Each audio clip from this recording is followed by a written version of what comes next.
You're locked into Hits 92.3. The views, stories, and opinions shared on this program belong solely to the hosts and their guests. They do not represent the views of Hits 92.3 Radio, management, staff, partners, advertisers, parent companies, or affiliates. And if you don't know what any of that means, listener discretion is advised.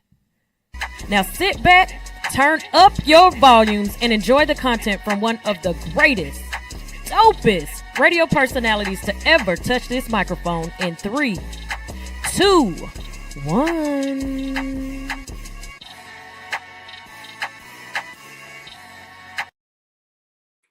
Hey y'all, hey, how y'all doing today? It's your girl Sunshine Reigns, aka Griselda Blanca, aka Uni the Motivator, aka the Party Starter. But you tune in each and every day because I am your hood unicorn. I'm here to wake you up with positivity, motivation, current events, and a ton of laughter. All right.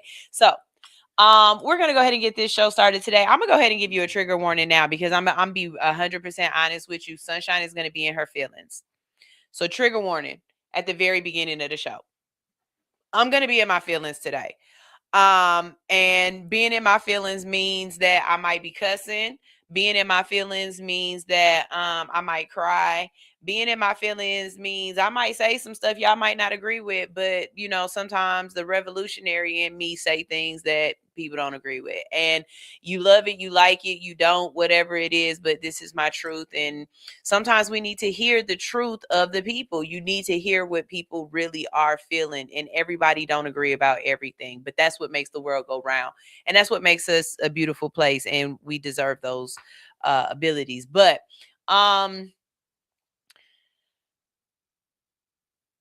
it feels like in America, something always happens to a Black child.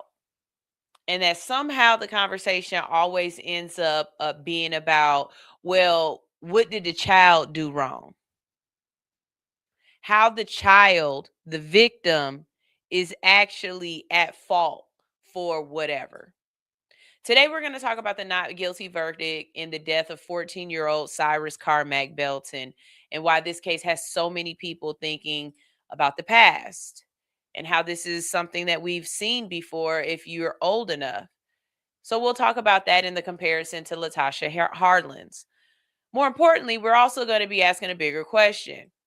Why does it seem like Black children are consistently expected to be more mature, more responsible, and somehow less innocent than everyone else? We're going to get into the verdict, calls for boycott, and a conversation that's happening all over social media right now. A little later, we'll also talk about Court Stormy Wellington and the FTC settlement. Baby, we got some, that's tea. That's tea. We're going to talk about that tea. And we'll talk about the Tennessee flex loans that critics are saying are keeping people trapped in debt. I know a mob back loan system when I see one, and this one right here really got me thinking this is some loan sharking. Like, this is some real loan shark shit. Okay, so y'all already know we got some things to talk about today. We'll give you a chance to be a part of the conversation and just have a good time, listen to some good music, and make sure we understand what's going on in our community. All right, so y'all stay tuned. This is All Hustle No Fear on Hits 92.3, the real definition of internet radio. Ew.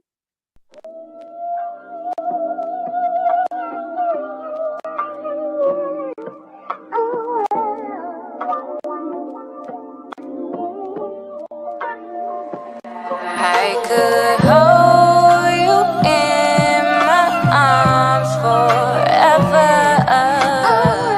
but it wouldn't be long enough. Time is of the essence, yeah, but I'm running out.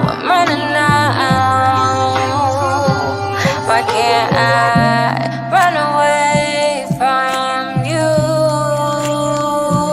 Why can't I run away from you? No, just say you won't. But of course, I'm having lover's remorse. Climax after climax, and now I'm looking for my draws. Oh, they on the floor. See, I got a pre-rolled in the car. It's crazy how feelings can change between yesterday and tomorrow. Your late 20s, they got you all up in my business. See, younger women be less likely to question my intentions. You feeling my vibe, you know this shit you came by. Even though it's still shit I can't buy, I'm gon' try. See, these days to see the real friends or the yes friends. These days to see the wedding ring or it's chase my dream. Fucking right, and I got a bad thing for the night. And tomorrow's a different story. See, that's the story of my life. But hold you in my arms forever, but it wouldn't be long enough.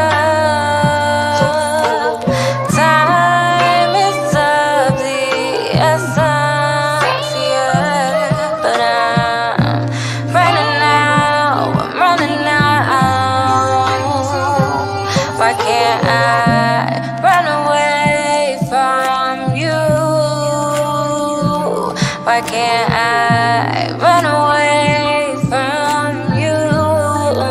No, just say you won't.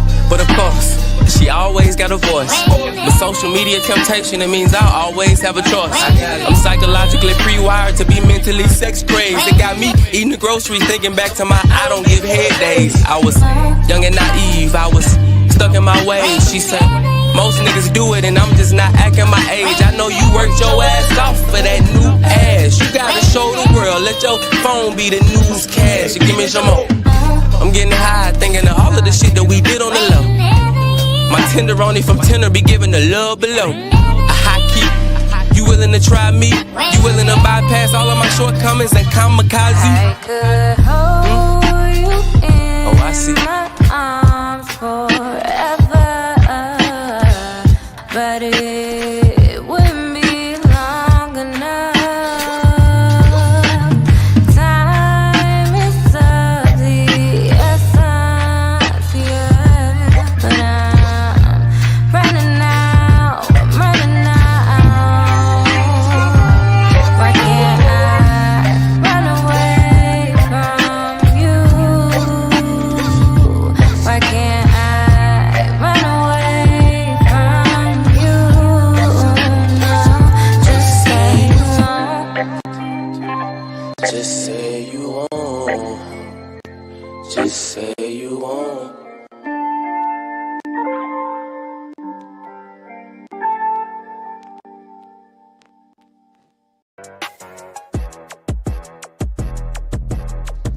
Hey, the secret's out. Hits 92.3 is now accepting submissions for brand new shows. That's right, you could become a radio personality right here on Hits 92.3, the real definition of internet radio. You don't have experience? That's okay.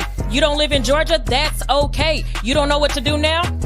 Now that's not okay. But your girl is here to help you out. Email us today at hits923newshow@gmail.com and tell us about your potential show with Hits. Again, that email address is hits923newshow@gmail.com. Don't be last. The slots are filling fast.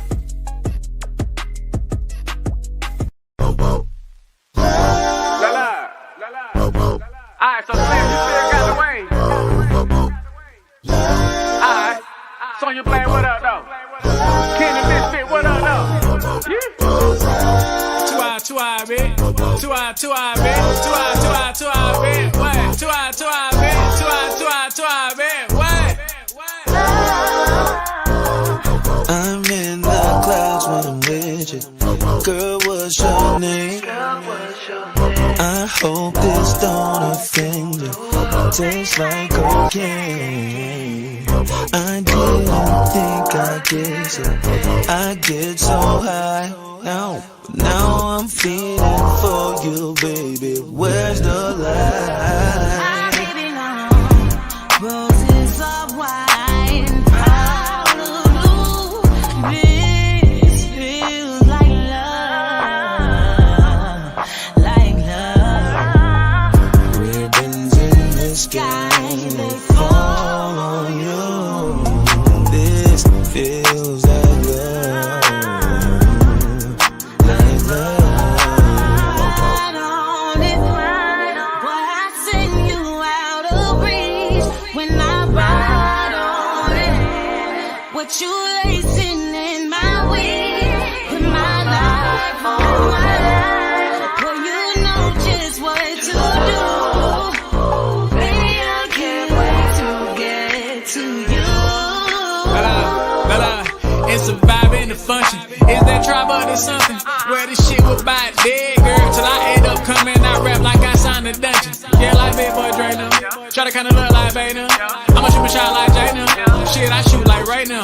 Home team girl like straight now. On God, let the Lord make a way now. You be scared, go to church like gay now. But ain't scared, I'm with a DJ now. She said I passed on the hot movie blade now. But I like them blocks, okay now. Shit, I'll shade them. I said, girl, your love is so guitar. Now let me play on that. I play your favorite song, God Clash, let me stay on that. I knew it was a smash when I featured Sonya Blade on that. 4 years later, caught her up and hit replay on that. Girl, I had you spending all your funds. Hit you with this rock and you think that I'm cheating Peter Gunn. Say some shit like, nigga, did you smoke crack before you came over? You remind me of my G, but I just Range Rovers. Dog that pussy, I don't really care, I just want you to come around my way. I know I gotta let them out there to make you scream, God. Find your pay, ain't he good? Yeah, think I like it better around my face. Get your top 8, I think I like it better around my space. Tano, anyway, white lines, black love, opposites attract in here. I just brought the pack in here, and I brought this hard drive computer, don't get hacked in here. 2i tribe on God, blade, we snapped in here. Willie and baby. Roses of white, out of blue. This feels like love, like love. Ribbons in the sky, they fall on you. This feels like love, like love. Ride on it, boy, I sing you out of reach when I ride on it. What you lacing in my weed? Put my life on my life. Boy, you know just what to do. Baby, I can't wait to get to you. It's the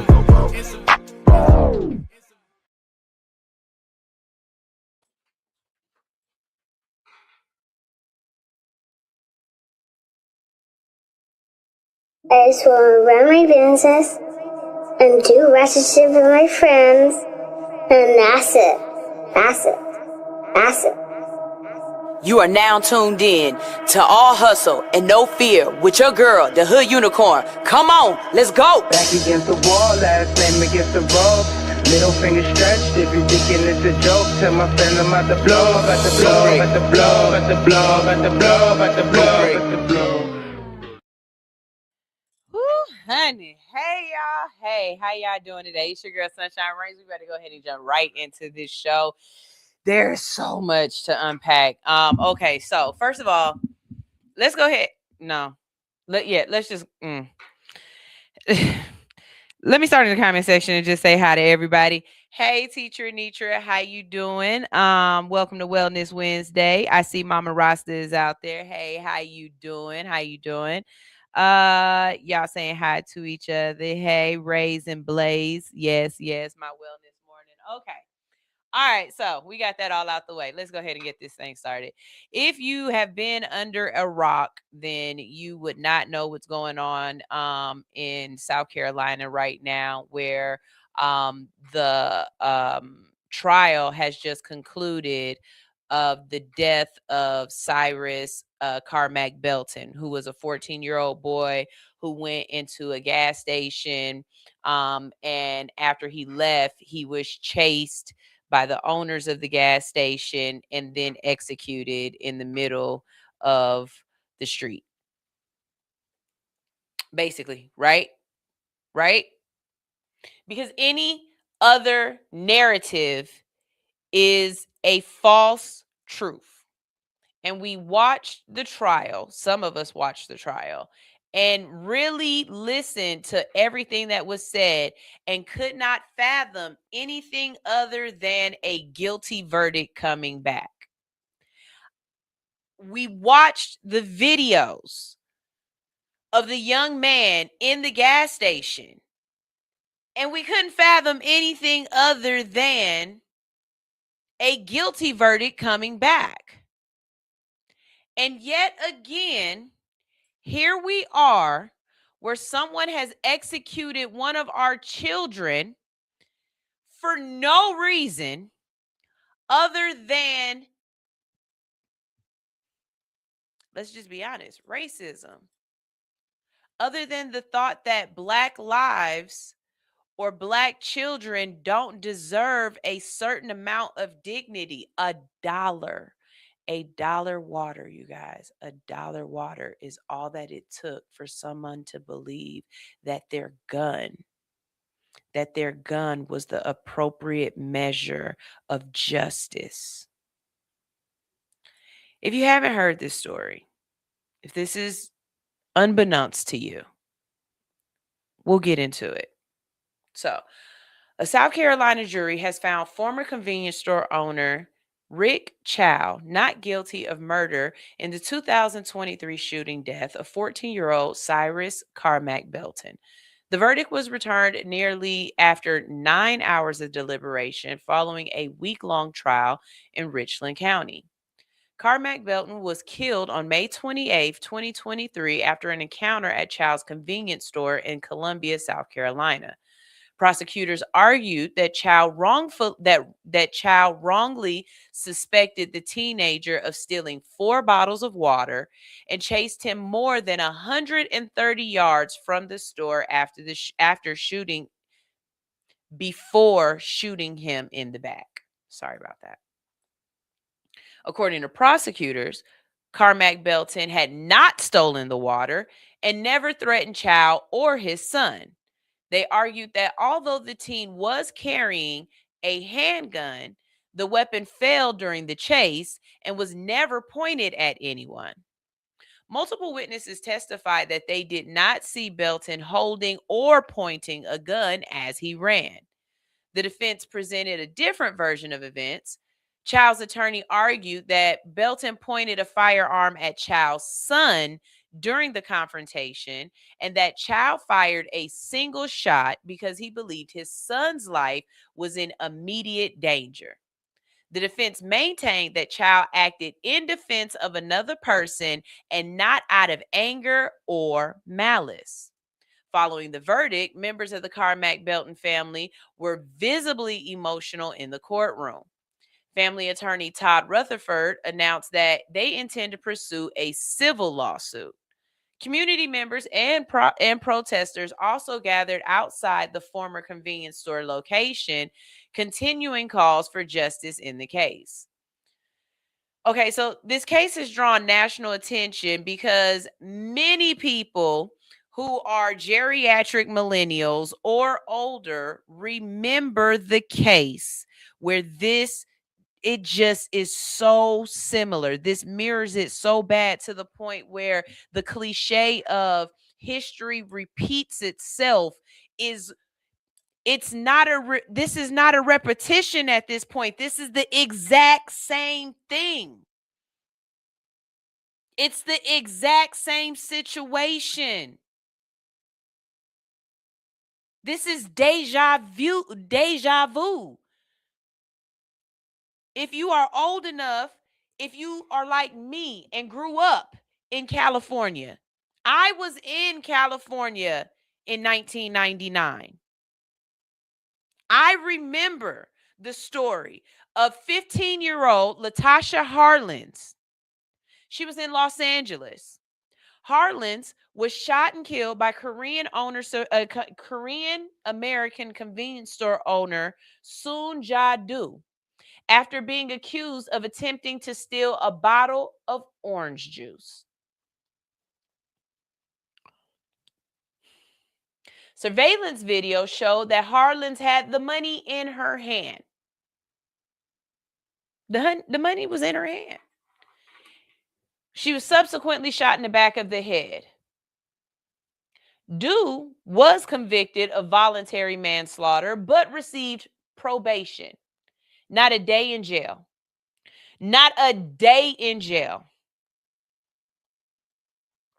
That sentence sparked widespread outrage in the Black community and became one of several events that contributed to the tensions preceding the 1992 Los Angeles riots. While the facts of the two cases differ slightly, critics have pointed to similarities involving Black teenagers, accusations of theft, armed convenience store owners, and public debates whether the legal system adequately values the lives of Black victims. The verdict on the Carmack-Belton case is expected to continue fueling conversations about race, self-defense laws, and gun ownership and accountability in America. Okay, so we're going to talk about some things. The first thing I want to bring up, because I've got videos too, and we're really going to break this down for a while. First thing I want to bring up is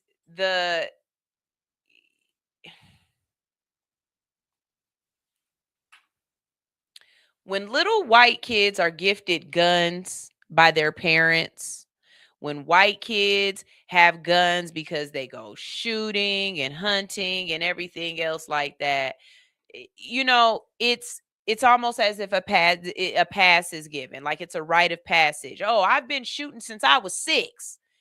Me and my daddy, we've been hunting since I was a wee jit to a brick, or whatever else they say. Am I justifying the fact that this tender age child, and I'm going to call him that because that was a child, no matter how you portray this boy to be a man and to be a menace, this was a child and he reacted just as a child would, right? Just because this child had a weapon on him for whatever he perceived to be a threat, y'all proved him right. Y'all realize that, right? The gun violence that he had a gun to protect himself from is exactly why he had it. Because people out here shooting folks for no reason. He just thought that the person that was going to come at him was going to become somebody that either looked like him or was his age. He didn't expect it to be somebody who should have stayed their ass in their business.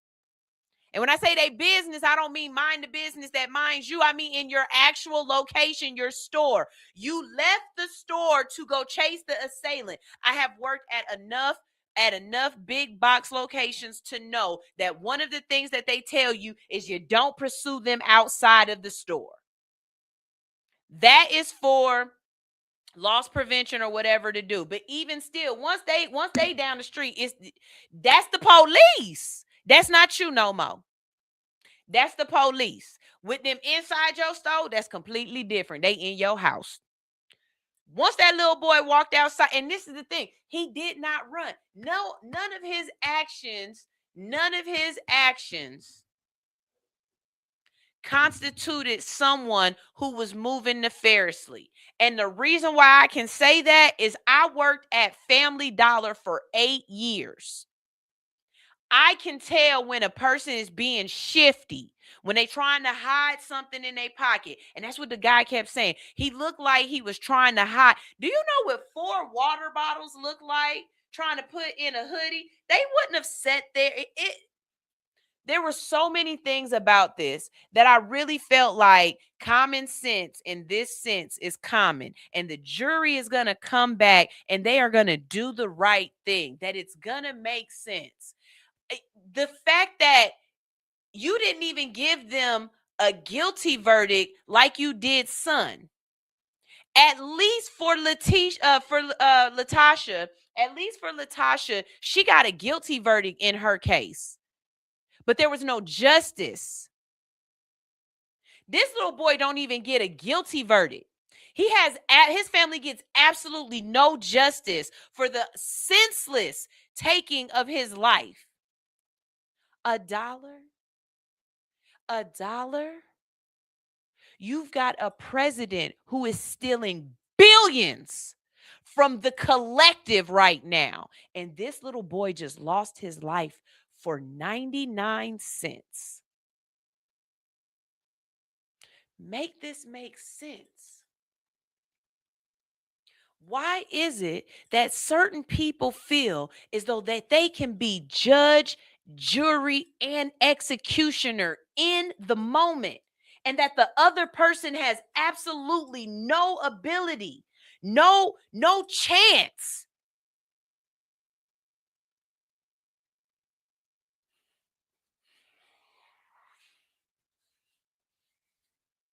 I said I was going to try not to be emotional during this because I want to be able to really just be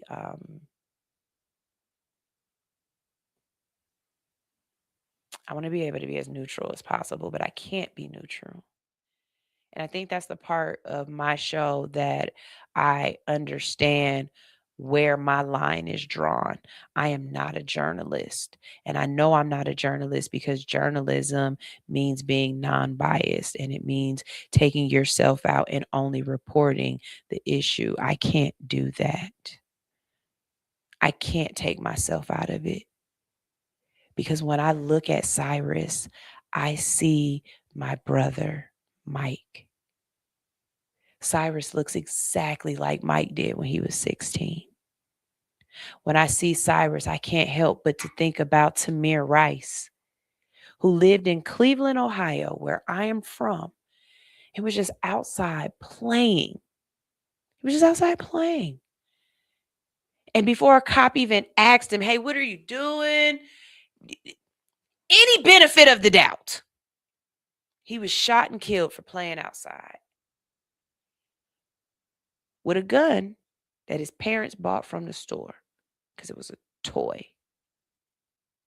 I think about Trayvon Martin, who wasn't even allowed to walk home from the store without somebody suspecting him of being some sort of thug. And he's just walking in his neighborhood. And then you guys wonder why we helicopter over our children, why our kids don't go outside and play. I was just told, hey, look, we need to go ahead and get Georgie's a license. He needs to get an ID. Not a license, not a driver's license, but he just needs his physical ID. And it wasn't me negating the fact that he needed it. It was me wondering why so early. He doesn't go anywhere. He's always at the house with us. Why does he need his ID? But it made absolute sense because he's a young Black man and he's starting to have facial hair. And just because we see him as our baby outside of this house, at some point when he leaves this house, someone else is not. And if they ask him for ID, if they ask him to identify himself, he needs to be able to. So yes, even though he's only 15, even though he doesn't leave the house hardly ever, even though he's still just your baby, somebody outside will see Tamir Rice. Somebody outside will see Trayvon Martin. Somebody outside will see Mike Brown. Or this little baby Cyrus. I watched that mother on the stand cry her eyes out as a witness, just saying, I just told him, you got to fight, baby. You got to fight. You just got to fight.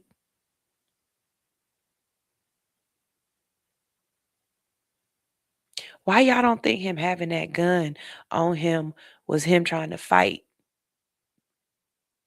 Him trying to survive his environment that was created, not one that he created, one that he was born into. And he was only born into it 13, 14 years ago.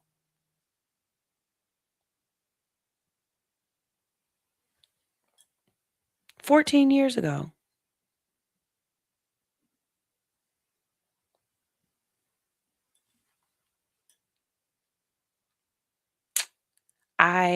I don't know how people want us to be able to just accept it as justice because some 12 people got it wrong.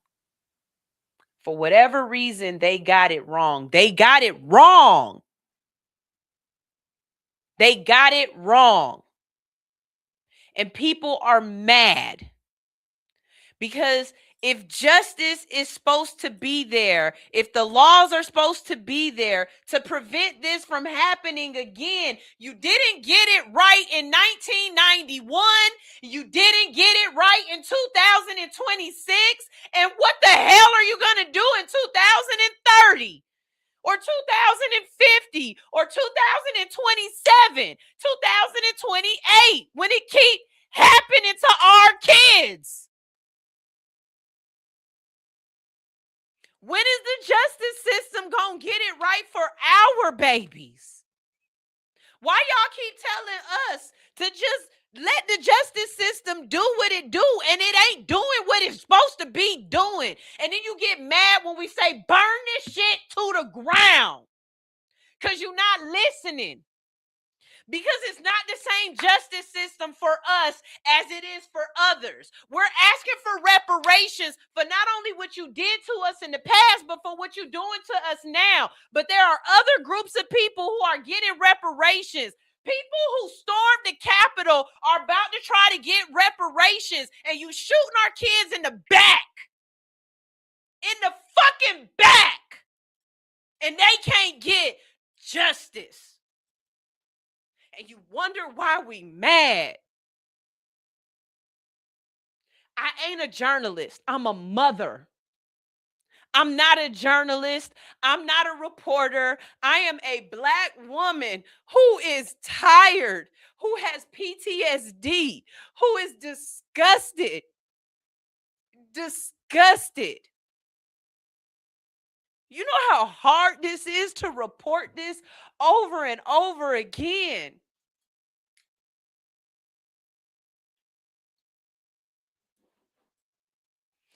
Maybe that's the problem. Y'all ain't mad enough. Y'all ain't seeing the right people in tears. I've never met this boy, and I'm literally crying because his life was taken from him. Seeing his mama cry, maybe you expect that. You don't expect to see me cry from it. You don't expect the visceral reaction. But I know I'm not alone. I'm not the only mother that sat in a house and watched this child trial and knew, not thought, not felt like, but knew that that could be their baby at any moment. I sat there and watched this and can say to myself, I could see myself, my family sitting in those pews, praying and hoping that 12 people that I have never met in my life can hear this story and see that this man deserved to go to jail for taking my baby from me. And if you don't see anything else other than that, if you see the fact, well, he walked in the store and, I mean, why was his hands in his pocket? Because he wanted them to be.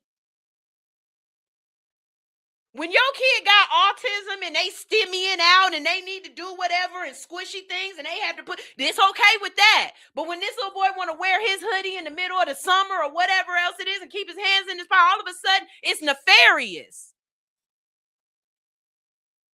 He put them back. You watched him put them back. You have a whole wall of shame.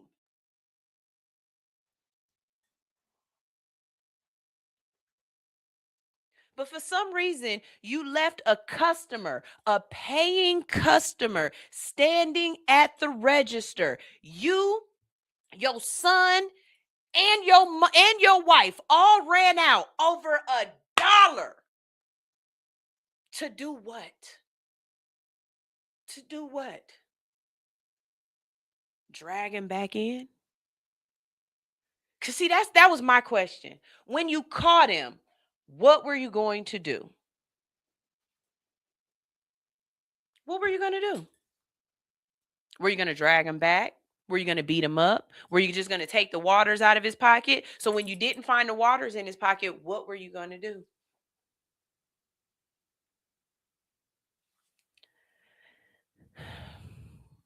My emotions stem from the fact that I know that as a person born in 1982, and all of the things that I have watched over my life and seen, it has given me PTSD. It has. It has. I saw Rodney King. I told you I'm from California. I saw Rodney King on TV. I saw the video. I saw them beat the shit out of that man with that baton. I saw the way his face looked when he stood there. Say, can't we all just get along? You still asking for a peace. And here I am 30-something years later saying, burn it down. I understand why y'all mad. And for anybody saying, no, don't say that, you're inciting violence.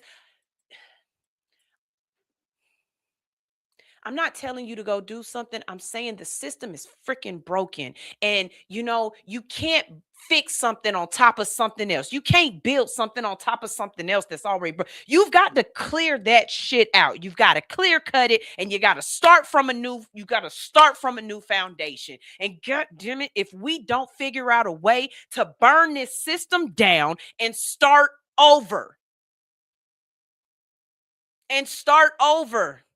Because this ain't working. This ain't working. This ain't even, you know what? Nope. I'm gonna bring out some of the videos. We're gonna go to the videos. We're gonna go to some of the videos of some of the people who have just opinions. Again, bias.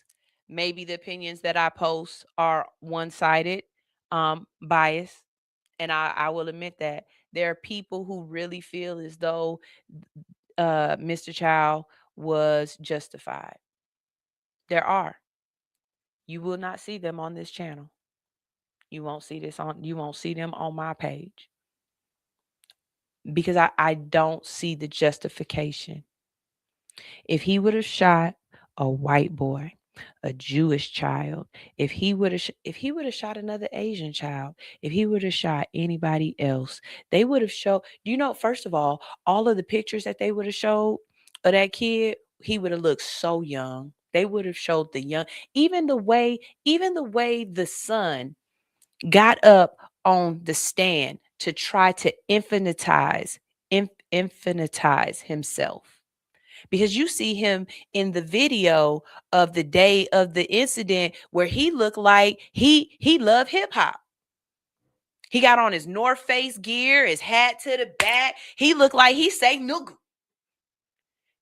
In the video, he looked like he dap you up and everything. But when he was on the stand, all of a sudden he looked like, yes, Meek, I don't know what you're talking about.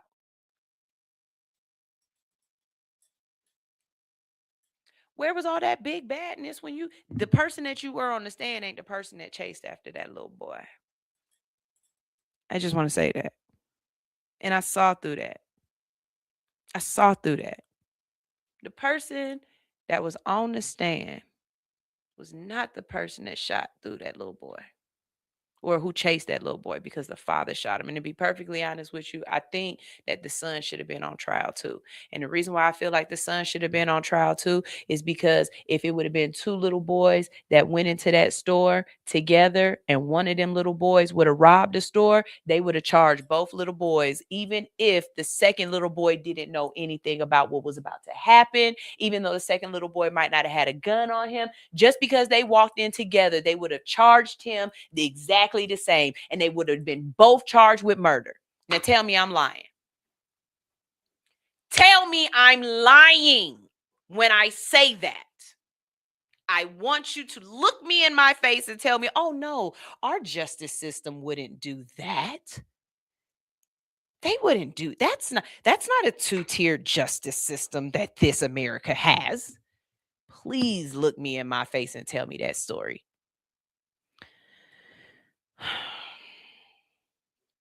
Here we go.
Okay, so even then, I just realized something that I didn't see the first time or I didn't see during the trial. You can hear him say to her and move his pockets and show, I don't have any water. Not only that, but she sat there and watched him the whole time. You knew he didn't have no water. You saw him put the waters back. You saw him put the waters back. Not only that, the son was ready to go from jump. He the first one behind. Let's go. What was the need? What was the reason? I put the link in the chat. If you want to join the conversation, just make sure you have your clothes on. You know what I'm saying? Like, let's keep it as clean as possible. But you can click the link and join the conversation. Mama Rasta says, I think they all want to have I got one of them stories. It makes them a hero amongst their peers. You know, throughout the decades or whatever, there have always been the jokes. You know, when you go into the Asian stores and there you walk in and the doorbell goes, nigga. You know what I mean? Or they follow you around the stores. Going forward, I want y'all to start doing something. And this is just something that God really knows that I am confrontational, that I can be confrontational, that I'm not going to back down just very easily, and I will step up and speak up. I think God really knows this about me, because yet have I met a Karen. And I'm not asking to meet one, but I'm saying yet have I met. And I think there's a reason behind that. You know what I mean? Because I will tell you how I feel.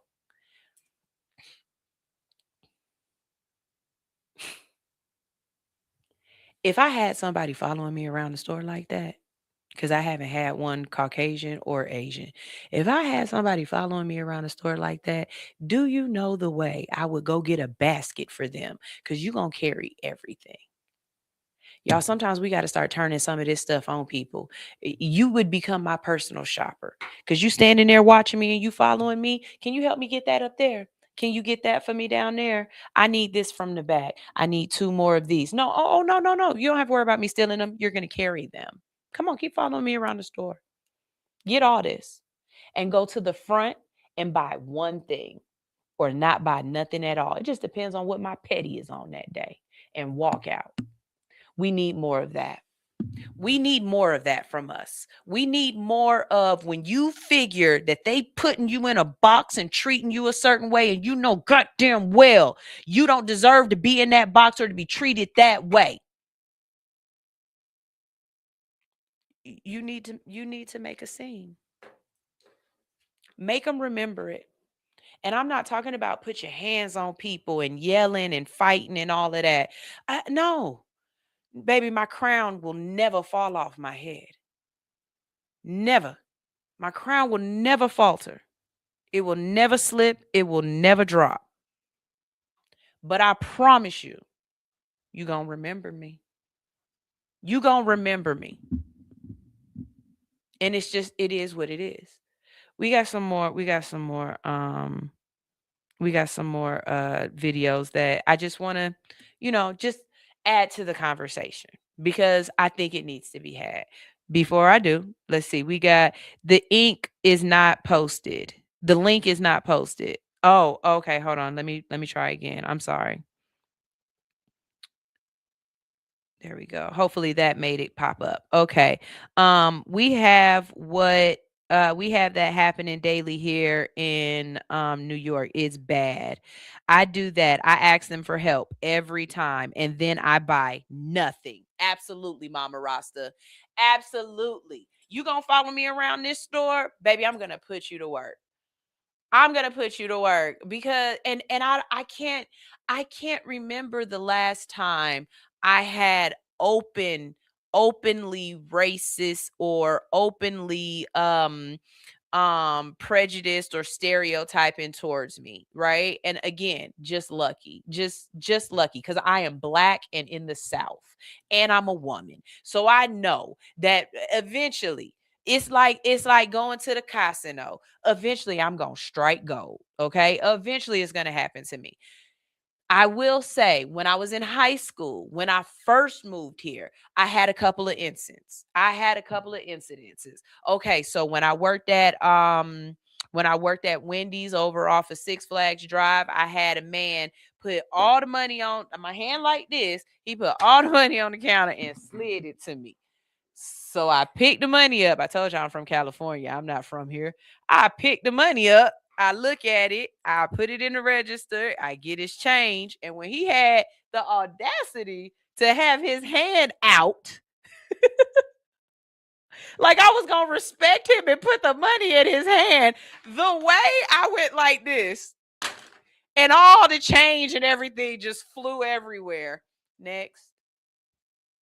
That's all I did. He was mumbling underneath I was all kind of everything. I don't care because we're not doing that. The second incident I had, I was actually in high school. I was in a class and this little white boy was sitting in front of me and he had a little plastic toy monkey and he wrapped a noose around the monkey's throat and he was swinging it in front of me. And then he said something like, I don't understand why y'all don't go back to Africa. And I was like, you act like your family from here, like you ain't Dutch, French, or Scandinavian or some shit like that. Bitch, you ain't from here either. And he was a redhead. So I told him, you probably Irish, nigga. Don't fuck with me. Like, I'm not from here. So the same type of, I guess, humility, or it's not even it's been browbeat into certain demographics of people that they white, they gonna do that. Like, nah, you're not gonna do that. Where I grew up, racism was more, as my mom used to call it, it was more sniper attacks, meaning they were very overt. It wasn't covert. It wasn't overt racism like it is here in the South. And it's perpetrated by everyone. It's perpetrated by everyone, even by ourselves. We even perpetrate it at the same time, and it's horrible. It's not just white people that are saying that, well, it was his fault. There are Black people too that are blaming this child for his demise when it was not his. He stood there and said, I don't even have nothing. But he's Black, so he don't get the benefit of the doubt. He's a Black boy, so he must be lying. He's a thug, but he never brandished his weapon. But he's a thug.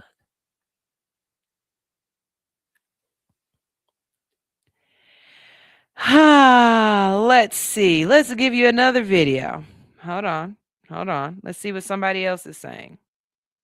Oh, okay. So, this is what's going down on the ground, or at least this is what was happening as of last time I was able to find some videos. But I'm quite sure more is going on. If there's anybody that lives in the South Carolina area that has been paying attention to this, oh, I see. We do have somebody out here. We're gonna pull her up shortly. Just tell us what the climate is like actually in the neighborhood. I would like to hear that, and I think we have that about to come up. But before we do, let me play another video. Lena Allen here at the Shell gas station on Park Lane Road, where protesters have gathered shouting justice for Cyrus after a verdict came down last night with the jury finding Rick Chow, who was charged in his murder, not guilty. And Cyrus Carmack-Belton, he was shot and killed outside the Shell gas station in 2023. And protesters here say that the system has failed them. And so they'll be out here until the late night hours. They actually started protesting late last night, and we'll continue to bring you more coverage.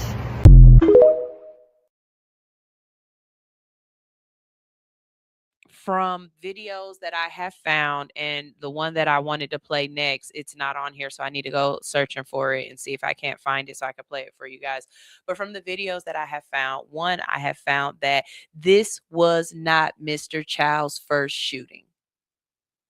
But the jury wasn't able to hear that. It wasn't evidence that was introduced. And since he didn't get on the stand, they also weren't able to introduce it, right? So he had...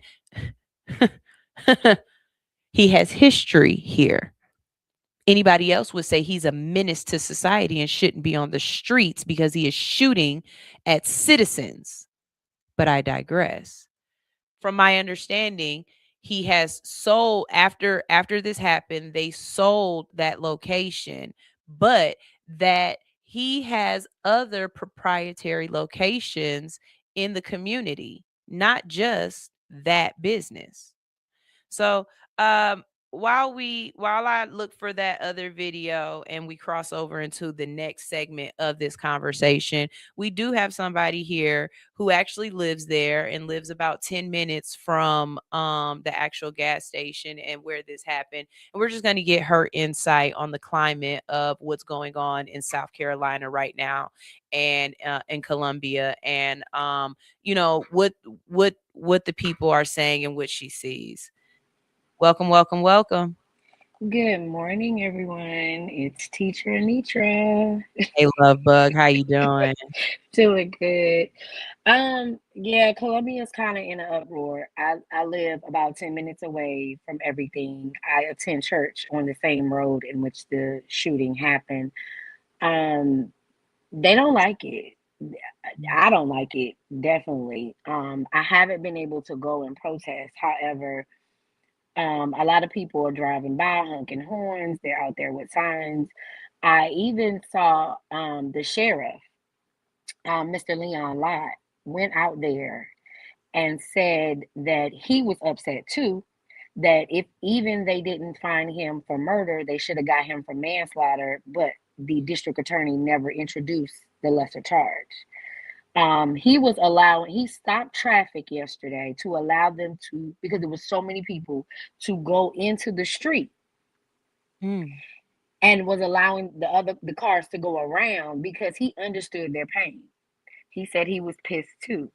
So is it true that they're protecting that store? I think I saw something where they have a whole bunch of police cars outside of the store to make sure nobody is looting it or burning it down. But I also subsequently saw videos where people have been throwing water bottles and they have graffiti all over it. So I don't know if those videos were from 2023 or if those videos were from after the verdict. Can you let me know? The graffiti is from 2023. Okay. If they've done anything now, they do not have. They do have the store protected. There are sheriffs out there right now. Pretty much nobody's able to go into the store. They're not allowing them to right now, and they're saying that there's different owners. However, I saw something the other day that Mr. Chow owns a property in another city, which is exactly maybe 10 miles away from the new owners. So they're thinking that the new owners, even though the last name is Patel, is somebody he knows. There's also saying that he owns other. Sorry, that he could possibly still be getting money from it, like he could like be a silent possibility. something like that. Yes, yes. Okay. They're also saying that he owns other properties under other names, and also there's relatives of his that own properties on that same street that we never knew until all this went down. So they're telling us now to boycott anything, unfortunately, that's Asian. And that's unfortunate. That's getting your nails, going to the hair salons, going to get Chinese food. They're saying boycott it because we don't know who owns what. And even the place that they're saying that's on the same street, it's not even an Asian spot, it's a wing spot. It's a bar that sells wings, and they're telling them not to go there either. So as a mother, a teacher, because this child, again, the proximity to you is very, very close. This child definitely could have went to a school that you taught at, or that your daughter used to go to, or that someone that went to, or whatnot. What are your feelings on it? I know that I'm a very outspoken, passionate, and sometimes rebel mentality, and combative, but I would like to know, other feelings on the matter. Am I taking it too far, saying we need to burn this down? Is my anger placed? What do you feel? You're not taking it far at all. Burning down the current location, because they are saying that it's owned by somebody else, because he did sell it for $1.1 million back in 2024. I don't know if that'll be the route to take, but definitely hit them where their pockets are. And that would be stop spending money with them, because some of them don't really care about us at all. As a teacher, and I have taught in middle school, and he was in middle school, he definitely could have been one of my students. It definitely pains me. I've had this recently where one of my former high school students was found dead. And that hurt me. And she wasn't in a situation like this, but just to know, and she was an adult, but just to know that your child, my daughter who's 19, can't go to the store without being looked at, because she wears hoodies all the time. It is 75 degrees outside, and they'll be in a hoodie. But to know that she can't go to the store without being chased around and questioned and followed to see if she stole something that was $1. They could have wrote that off insurance wise. My thing is, why didn't you call the police at the time that when he walked up the door, you thought he stole something? Okay, you wanted to see, the young son said, I want to see where he was going. Okay, that's fine. You didn't have to chase him though, because he walked out of the store. He told you he didn't have anything. You could observe where he walked to. You didn't have to chase him. The reason why he ran is because he had a gun on him. And if you're chasing him, I don't want them to find that I have this gun, because then I'm going to get in trouble for having a gun. But he never pointed that gun at that boy. And they lied on the stand saying he pointed the gun, because all of the other people who saw it in the neighborhood said they never saw a gun. They never saw a gun. This is something that, again, sometimes when you hear it differently, it make you think, on a different. I know why they didn't call the police, because you would have called the police and said somebody just came in my store and stole $1 water, and the police would have laughed, because it would not have been worthy of a call. And so even if it was 4 bottles, huh? Even if it was 4 bottles of water, that's still $4. The police would not have came. And so I think what you were saying when you said it's a matter of being able to go back and be like, yeah, I got one of them. Yeah, I got it. because you know that the police weren't going to do anything. That's why you got that whole wall behind you of all these other people that done stole little knickknacks and little stuff from the store that don't constitute a felony, and it wasn't an actual robbery, so the police didn't come. This small petty theft. You tired of it. You trying to make an example. Yeah, I did it. And my thing is, if you're tired of it, sell your store like you did and go do something else. If you're tired of people coming in there stealing all the time. You know, for all of the, well, you know, that's when you work in a neighborhood like that, that's the kind of stuff you got to deal with. So go open somewhere else. Why is that never the answer? Okay, if my neighborhood is so bad to do business in, why do you keep coming to my neighborhood to do business in? Because they know they're gonna make the money. And to be honest, that neighborhood is not even that bad. Like, that's not the worst neighborhood in Columbia. Again, I said my church is on that same street. What happened to my audio? I can hear you. Oh, okay. No, I just said you're not willing to live in the hood. So when you said it was 10 minutes from you, I already got, said a little thought. Absolutely. This ain't bad. This ain't bad folk like that. Like, this ain't, I go to church. I go to church on that road. So no, it's not that bad. It has a little bit of area that you have your little hood stores, and it has like one apartment complex that could be considered hood, but that's it. It's 3 or 4 more apartment complexes on that same road, and they're. It's not what? It ain't Camelot. And absolutely not. Absolutely not. So I feel like if you feel like that we're coming, like you said, into your stores and stealing all your stuff, then why build in our area? Why not go somewhere else? Go to Lexington. That's the other side of town where there are more lighter complexion people, more lighter than you and I. Yeah. And go over there. It behooves me. I mean, not it behooves me. It irritates me in ways that, it's like you come in and you treat us a certain kind of way and you take away dignities that we deserve. So, I have said this and I bring up things and people like Sunshine, come on now, they do that for this reason. And I don't care. I don't care. I'm going to give you one that I can't stand. I can't stand going into these little stores to go try on clothes or to go buy stuff. And they little Shein stores inside of Greenbrier Mall. All them stores got the same doggone thing. Pink Clove. Well, Pink Clove is it's a franchise or whatever, a corporate store. So they actually keep their dressing rooms open. That's what I'm getting to. A lot of these places now, especially after COVID, they shut their dressing rooms down. Now, they say it's for cleanliness and everything else, but what it really is loss prevention. If a person can't go into the dressing room, it's less likely that they can be able to hide and they can't steal else. And so they do that. But in doing that, I can't try these damn pants on to make sure that my thigh gonna go through the leg part and my booty gonna fit in the butt part and my hips gonna fit in the waist part. And you won't let me come back and get a refund.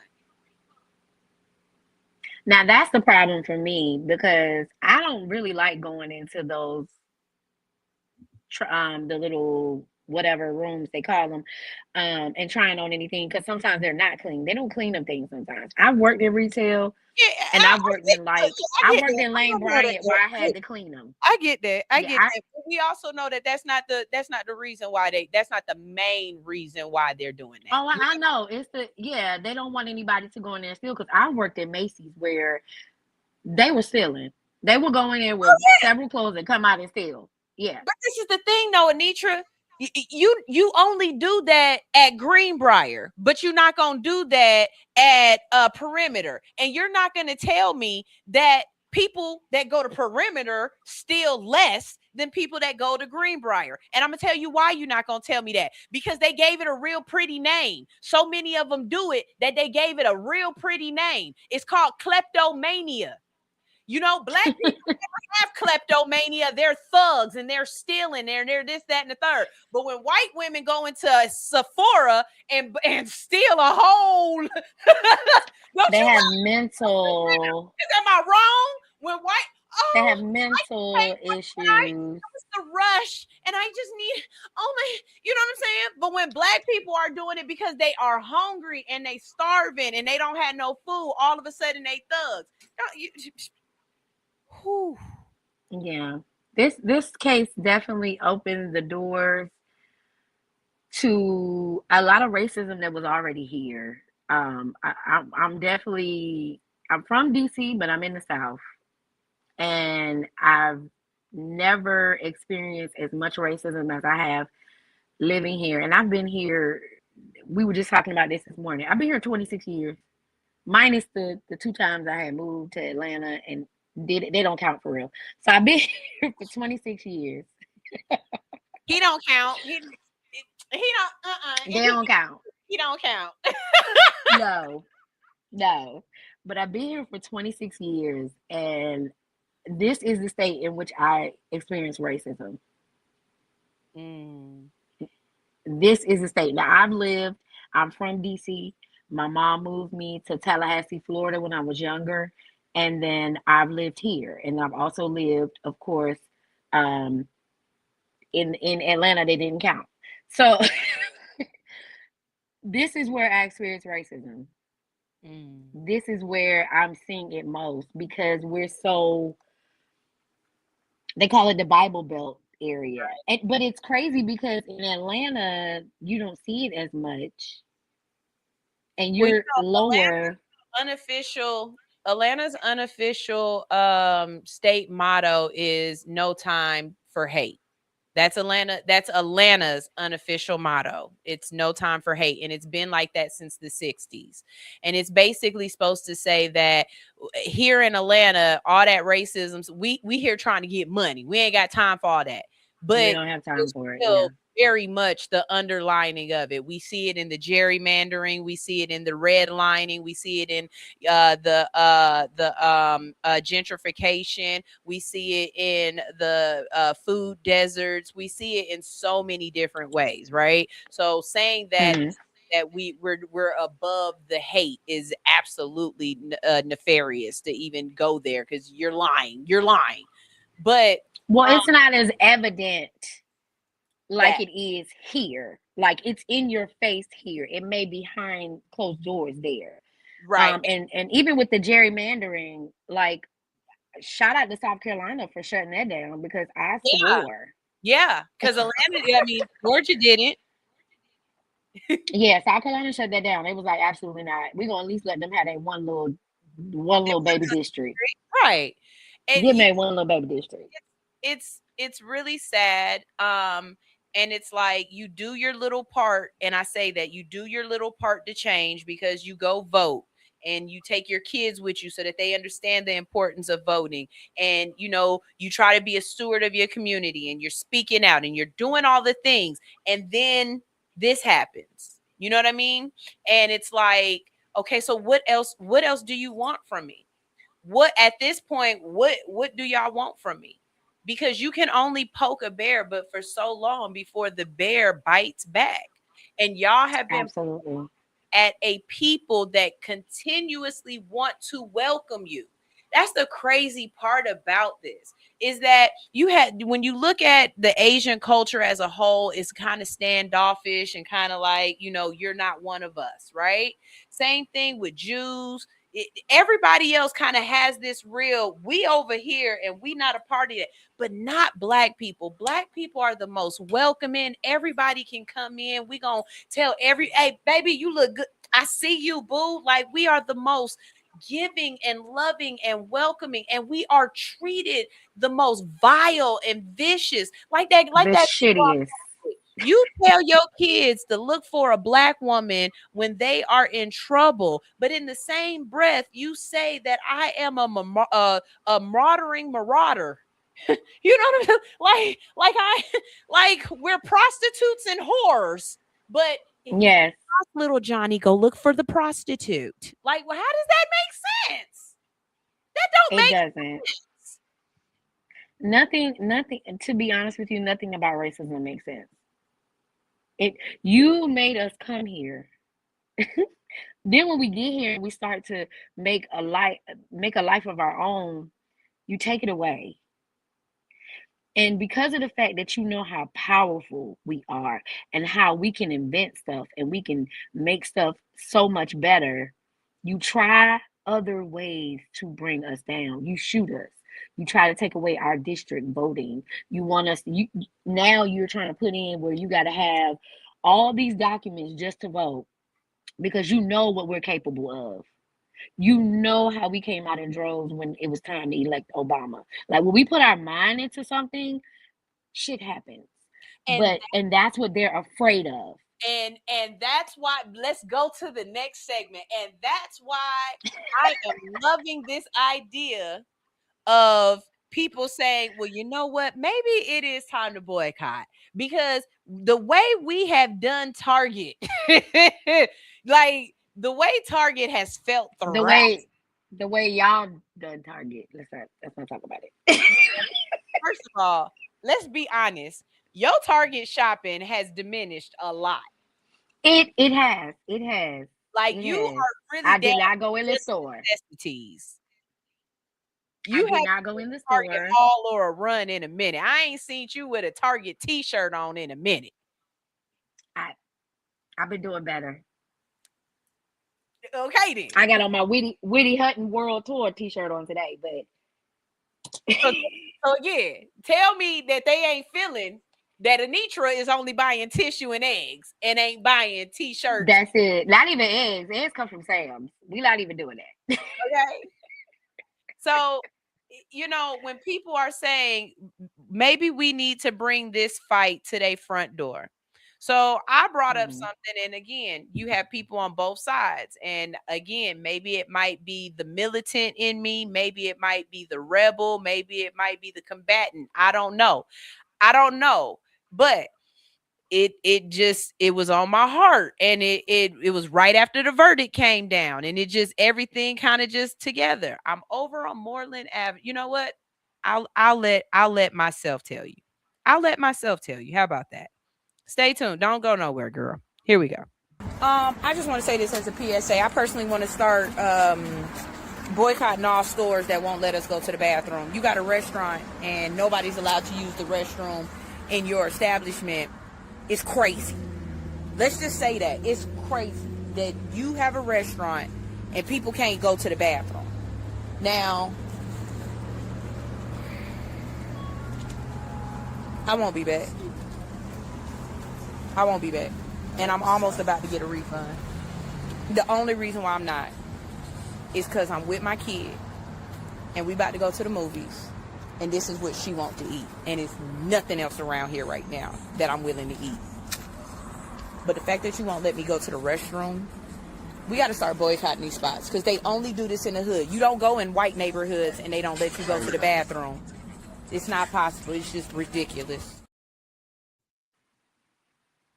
Okay, let me first say this. It does not escape me that the location of where I was is somewhere where you have a lot of vagrants, that you have a lot of people that are on drugs, that you have people who are not always as cleanly or as respectful to their environment. Okay, I get that. I understand that. But if you go down the street to Burger King, which is a franchise, guess what they do? They lock the doors and they give you a key. Every gas station does the exact same thing. They lock the doors, they give you a key. Okay? Also, other establishments do things like lock the doors and tell you you have to make a purchase for you to use the restroom. This is what happened. I walk into this establishment. I ordered $30 worth of food. After I finished paying, and you know I paid because I had my receipt in the hand in the video the whole time, I said to the lady, you know what? I got to pee. Can I go run to your restroom real quick? And she goes, we don't have a bathroom. Oh, no, you have a bathroom. I can see it. You have stuff in front of it and you've closed off the restroom. You have a restroom. I'm a paying customer. You should allow me to use the restroom. And she was like, I don't have to let you use the restroom. Oh, it's not about letting. It's about customer service. See, this is the thing that pisses me the hell off about a lot of y'all folks is that y'all expect that customer service is that I'm supposed to key with you when you're feeling like you want to fuck with somebody. You know, I was just coming up here. I was just fucking with you. And I'm supposed to back with you. Customer service is when you are the person that has the job and you are providing the service for the person and they are experiencing it. Okay. Customer service is going into that restroom and it's clean. Do I understand that they might have to clean it more or that they might have people who do worse things to it because of the location that they're in? Yes. But we also went back to saying you chose to be in this location. You chose to be in this neighborhood. You understood the demographics and what was going on, and you make the money from us because you're still here. You can look at me any other time. You use your racism or you use your powers of deduction to decide that I'm going to steal. But on the other side, you can't look at me and decide she's not going to go in that bathroom and throw shit on the walls. All of a sudden, your ability to look at a person and decide what you think about them is out the window. The fact that I just gave you $50 fucking for some chicken wings and some rice should allow me the courtesy to go wash my hands, to relieve myself, to tell me, oh, you got to go somewhere else. So now at 9:30 at night, I'm supposed to drive around and find another location that might possibly let me use their restroom. Y'all, we sit up here and we don't think about it like this, or we don't think we're like, oh no, we're always we try to, again, so inviting, so welcoming. Oh no, I get why they do that. They do it because it is that and the third. Yeah, but who cares? You chose to be a business owner. If I was the business owner, and then that's the part that irritates the hell out of me too, because you expect more from your people than you expect from other people. Because if it was a Black establishment and you walked in there and I didn't have a bathroom, you would be on my ass. You would be so far on my ass about why you ain't got nowhere for people to use the bathroom and da-da-da-da-da-da-da. And it wouldn't matter. And it wouldn't matter. It wouldn't matter if it was out of order because y'all keep throwing paper towels down. You would expect me to have it fixed and it to be available. But we don't give that same standard to other races and other people. We don't give that same standard. And just so you know, I looked it up. It's a loophole. Because I said, and like I told you, I will say something. I said something to her. And the lady said, no, I don't have to have a restroom. I said, no, I think you do have to have a restroom. And I've lived in this neighborhood, or I've been up and down this place long enough to know that this place has been here long enough that it definitely was built with a restroom in it. Like this wasn't no, like y'all didn't just build this and no, this is a grandfathered in location. You definitely got a bathroom in here, right? Because you wasn't the first person here, American Wings. Okay.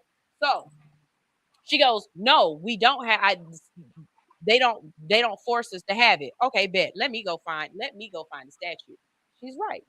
As long as you don't provide seating area. And that's what I told you. As long that's as they're in, then you don't have to have a restroom. Now, if it's a carry out. That is the stupidest loophole I've ever heard of, because the same location, you can tell that they had dine in, and what did they do? They took all of the dine in out so that you would not be able to eat inside, and they can close the restroom and they can have that loophole.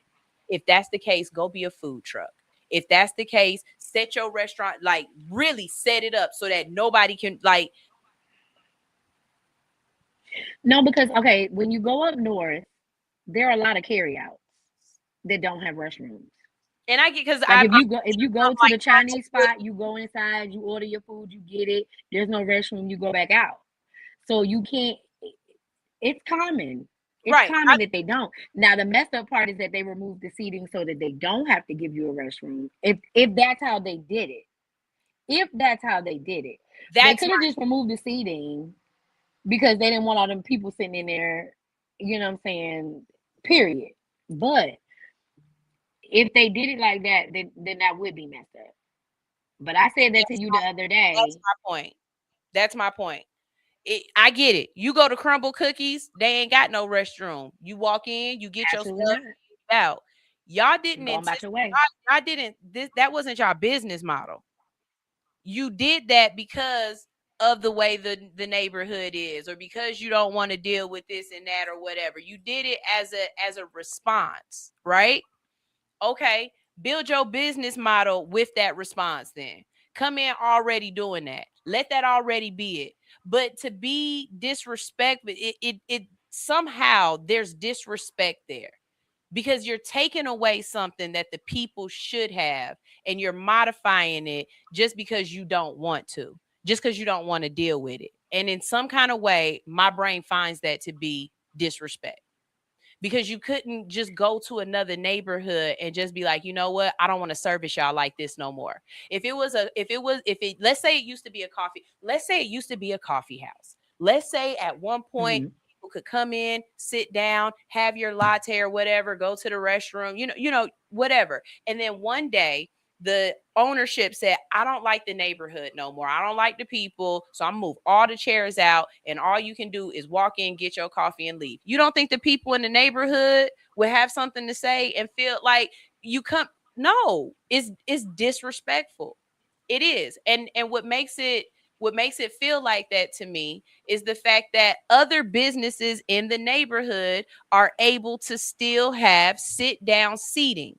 I could understand it if everybody was like, nah, this neighborhood just so bad that nobody over here, everybody kind of like a Sonics.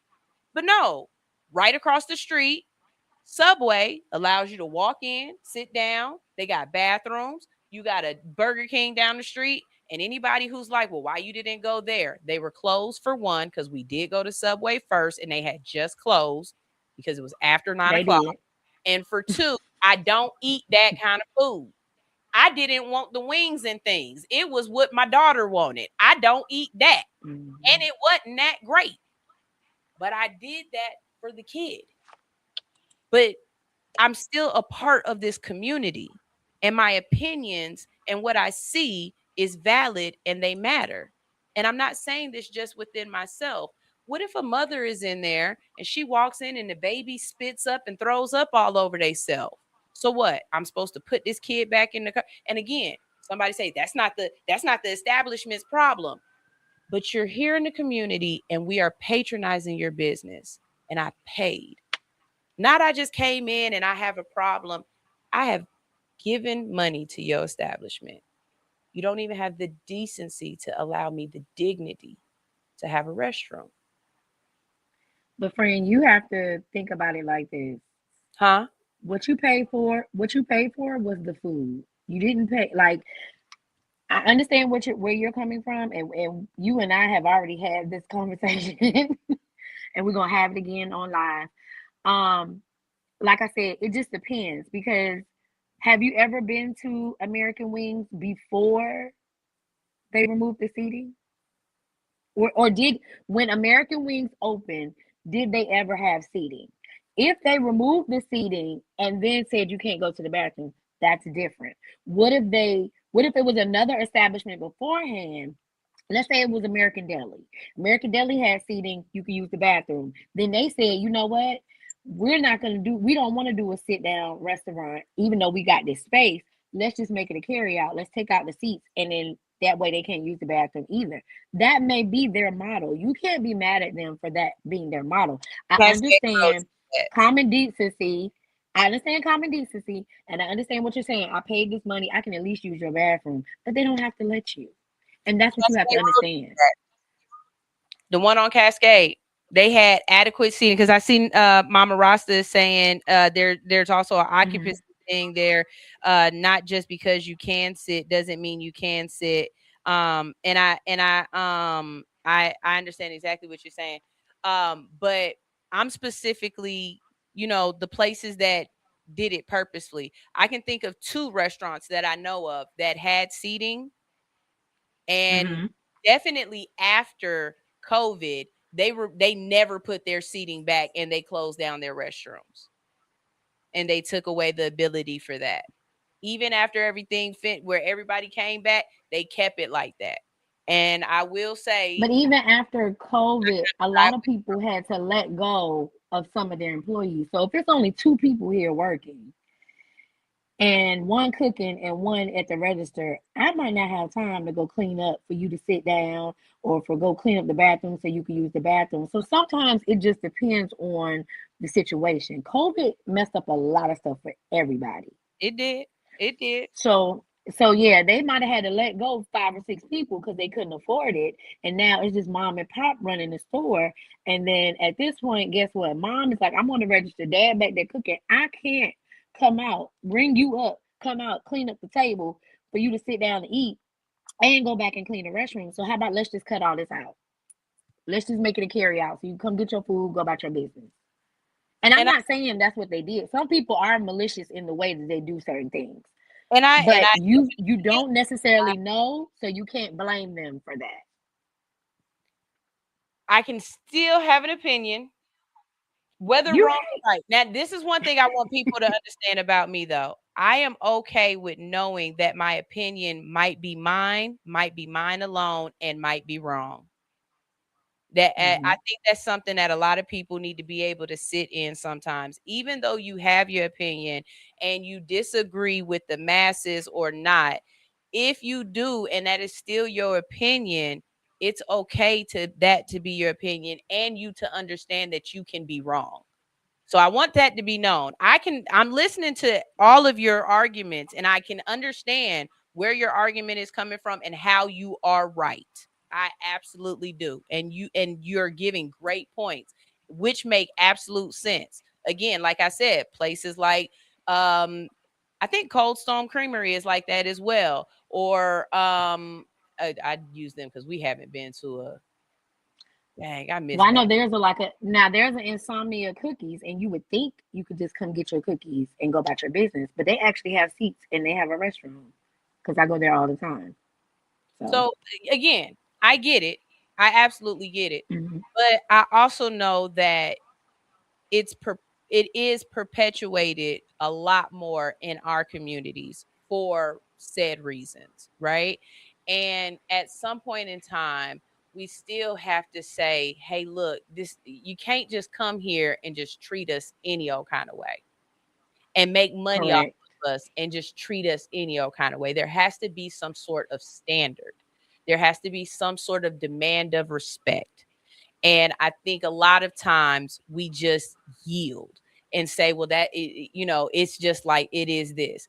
But at the same token, I will say this too. We also have to stand up and be a steward of the community. You want these people to come in and have businesses and treat you a certain way. You also have to make sure that you do your part as well, that you are clean, that you make sure people around, hey, don't leave that down there like that. Get that, clean that up. You know what I'm saying? Like you have to be your community as well. You know what I mean? Like we have somewhere the village turned into such a big city that nobody can check the village anymore. You know what I mean? Yeah, but we don't check the kids. We don't check each other.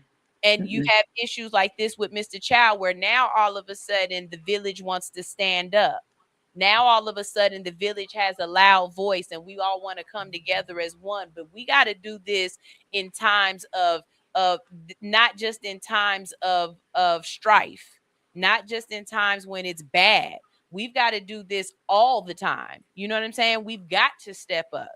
And I just, again, but I think there's so many issues.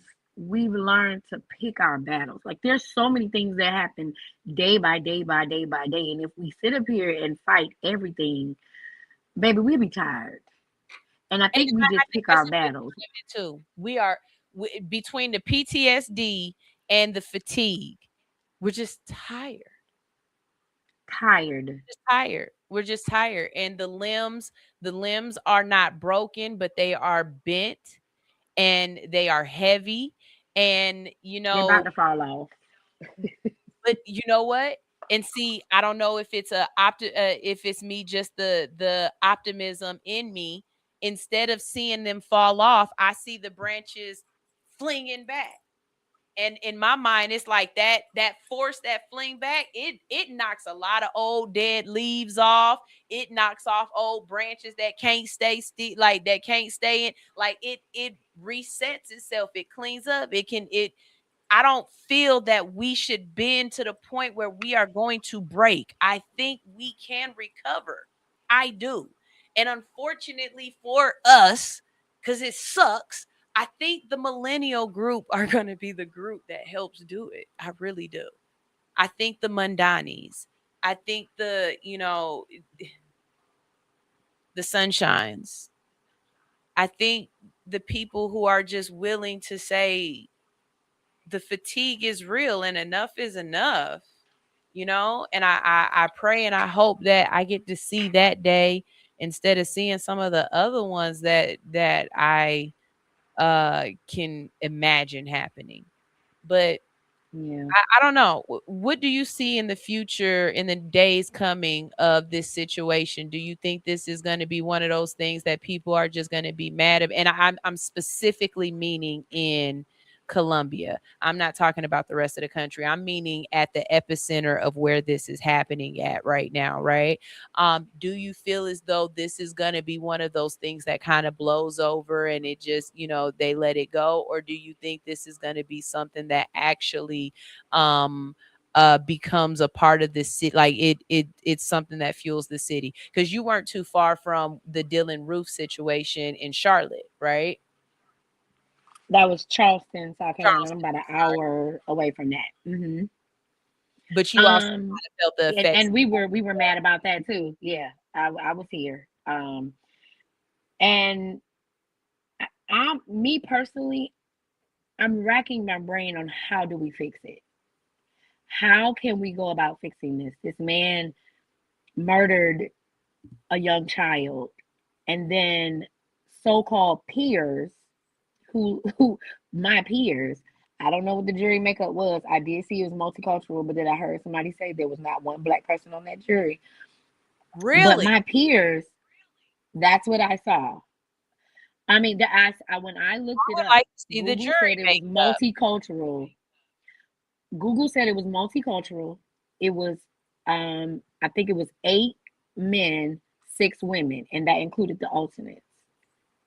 But when I saw something online, it said not one black person was a part of that jury. So I don't know. But my group of peers took it upon themselves to look at the evidence and say that he was not guilty. And I don't feel like those are my peers. So where do we go from here? I honestly don't know. There was another situation that happened, and I think you and I talked about this a couple years ago. It was on the Shade Room and everything.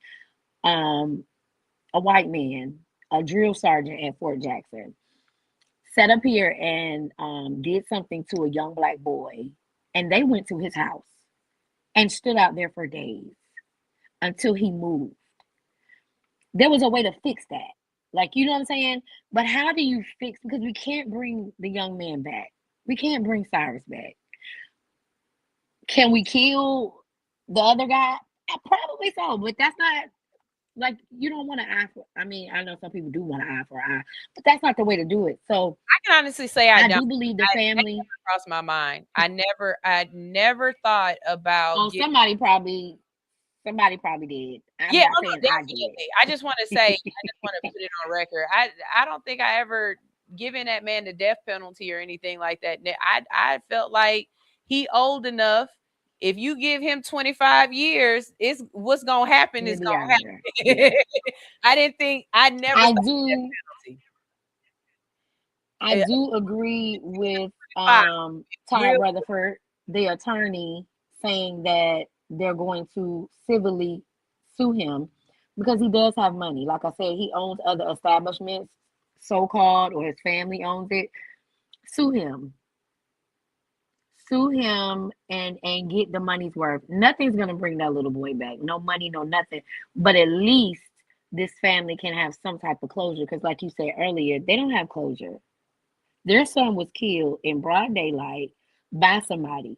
It was evidence that it was done. He said he shot him, but yet y'all said not guilty. So let's touch on this real quick too, because we only have a couple more minutes left, and I want to touch on this before we go, because I couldn't find it. But oh no, wait, did I find it? Hold on, wait a minute. I think I might have. Let's see. I'm sorry. Y'all know I control this myself. Is that what there? Here's something, and I want to see what your opinion is on this. Here, if you've heard about this, here we go. This was his third shooting. The jury didn't get to know that, but I'm going to make sure that you know about the 2 previous shootings before Rick Chow was found not guilty for taking the life of 14-year-old Cyrus Carmack-Belton. 2015, a woman stole beer and peanuts. Chow says that she then threatened his life, and then she got in a vehicle, so he shot at that vehicle 6 times. Now, thank goodness no one was hurt, but Chow was not charged. Investigators called it self-defense. The second time was in 2018. A man stole oven cleaner. Chow says that that man then assaulted him, so he shot him twice. No charges. Self-defense. The man who stole the oven cleaner, though, he was charged in connection with that case. And then we get to 2023. That's when 14-year-old Cyrus went into a convenience store owned by Rick Chow. Chow said that he stole water. Surveillance video showed that he did not. Cyrus ran from that store, and he ran so hard during the 130-yard chase where Rick Chow was chasing him with a weapon and with his son. Cyrus, this child, ran so fast that he ran out of one of his shoes and his belongings fell out of his pocket, including a weapon, and then he was shot in the back as he was running away. Chow and his son said that Cyrus pointed that weapon at them, and that's why Chow fired, but they're the only people who say that. The other witnesses say they never saw anything in Cyrus's hand. And according to the prosecution's experts, Cyrus was shot in the back while he was running away, so how would he have been pointing a weapon that was on the ground that had fallen out of his pocket as he ran for his life? And a lot of people want to say, well, a 14-year-old had a weapon. That's the end of the story. Not guilty for Chow. Having a weapon, no matter what age, does not automatically mean someone gets to take your life. Is it A-okay hunky-dory that a 14-year-old had a weapon? No, but that is not the end of this case. I personally do not believe that he was pointing it at Chow or his son.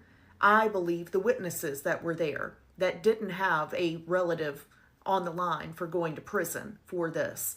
Other people want to say, well, he may have put the water down, but he planned to steal.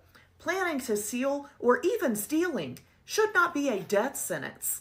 If he stole a bottle of water, which he did not, but even if he did, call the police. Put up a sign that says this kid stole a bottle of water, a basic necessity of life, and he's no longer allowed in this store. If a woman steals beer and peanuts, call the police. Put up a sign that says this woman stole beer and peanuts, she's not allowed in this store. If a man steals oven cleaner, put up a sign, call the police. None of those things should be death sentences. And the fact that people are online saying, well, he intended to steal, well, he had a weapon. You think that means a 14-year-old child should have died? I hope you'll really think about that. I just wanted to make sure everyone knows about the 2 previous shootings. The jury did. Okay, I just want to say something, right? I want to say something. Okay, if you live in this neighborhood and the neighborhood talk, because the neighborhood talk, and you know this man done shot at 2 other people already, and now he chasing you, wouldn't you be booking it too? Because I'd be gone. And I would.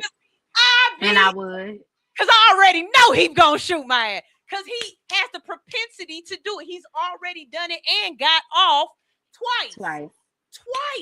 And I've seen a video where he slammed these young girls on the ground. This is egregious that it wasn't entered into evidence, because that goes to the state of mind of the victim. When you ask, why do you think he ran the way he did? I don't know. Oh, it could be because your daddy done shot 2 people already. Mm-hmm. And you're not going to tell me that you don't know that he know that. You don't know he was about to try to steal. And my thing is, what they keep saying something about stealing because he didn't have no money on him. I pay with my card. I pay with my phone all the time. I never really carry cash. I will walk into a store with my phone to pay and won't have a purse.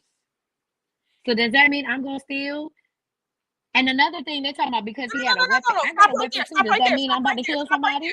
No. I want you to stop right there. I want you to stop right there. You just said that they said that he was probably gonna steal because he didn't have no money on him. But look, in 1991, that little girl had that She had cash in her hand and the money in her hand, and they still shot her. Yep. That was just an excuse. That was just an excuse because, like I said, everybody has Apple Pay, Samsung Pay, whatever it's called. You can pay with your card. You can pay with your phone. So why is it that was an excuse you thought he was going to steal? Because no, he probably sat there and was like, this, I'm finna curse. This bitch behind me keep watching me. And I don't even want to buy nothing in here no more because she following me around the store. I feel like I'm in menace to society. Hurry up and buy because she walking behind me. Somebody put this water back and I'm not gonna patronize. I'm thinking that's what he was doing. Like, you know what? I changed my mind because she's standing here watching me put 4 waters in my hand. And you know what? I'm putting back. I'm going to put them back. And he didn't have time to steal anything else. All you saw him do was walk around the store. On him. I kind of wish he was old dog. That would have been better. I want to know the dude that they left in the store. What did he steal? That's what I want to know. I hope. Look, that's what I want to know. I know this sounds so bad, but when I saw that and I realized everything. That he stole everything in that front. I hope he got like 4 boxes of Newports. Like, I hope he was the booster man. I really he could have snatched the register the way they ran out. A booster. God.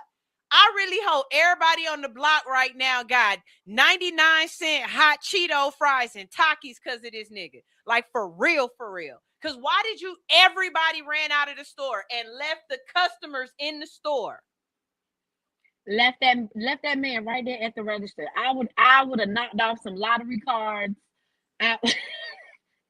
Some lighters. Think about the lottery. I don't even smoke blunts, but I would have grabbed some papers, some incense in that little box right there. All of it right here. All of it right here. House smelling good. House smelling good. For real, for real. Great. I would have took all this. I definitely. Yeah.